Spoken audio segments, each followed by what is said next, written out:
తాడిపత్రి నియోజకవర్గ ముస్లిం మైనార్టీ అక్క చెల్లెమ్మలకు, అన్నగమ్మలకు, ముస్లిం మత పెద్దలకు అందరికీ అస్సలాం అలైకుం. ఈ మధ్య కాలంలో తెలుగుదేశం పార్టీ బీజేపీతో పొత్తు పెట్టుకుంది, ఎన్డీఏలో భాగస్వామ్యమైంది, తద్వారా మైనార్టీలకు తీవ్ర అన్యాయం జరుగుతుంది అంటూ ఒక వర్గం దుష్ప్రచారం చేస్తోంది. దీనిపైన వాస్తవాలు తెలియజేయడానికి మీ ముందుకు రావడం జరిగింది. టీడీపీకి ఎన్డీఏతో పొత్తు ఇది మొదటిసారి కాదు. అలాగే ఎన్డీఏతో పొత్తులో ఉన్నప్పటికీ మైనార్టీలకు ఎల్లప్పుడూ అండగా నిలిచింది కూడా టీడీపీ ప్రభుత్వమే. మైనార్టీలకు న్యాయం జరిగేది టీడీపీతోనే. దేశంలో మొట్టమొదటిసారిగా మైనార్టీ కార్పొరేషన్ ఏర్పాటు చేసింది టీడీపీనే. విభజిత ఆంధ్రప్రదేశ్ రాష్ట్రంలో కడపలో హజ్ భవన్ కట్టింది కూడా టీడీపీనే. మైనార్టీలకు సబ్సిడీతో లోన్లు ఇచ్చింది కూడా టీడీపీనే. షాదీఖానాలు కట్టింది టీడీపీనే. మసీదుల నిర్మాణాలకు, రిపేర్లకు నిధులు ఇచ్చింది కూడా టీడీపీనే.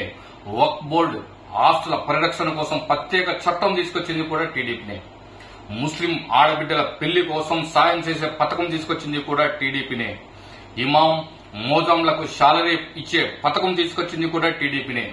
రంజాన్ తోఫా తీసుకొచ్చింది టీడీపీనే. మక్కా వెళ్లే భక్తులకు ఆర్థిక సాయం చేసే పథకం కూడా తెచ్చింది కూడా టీడీపీనే.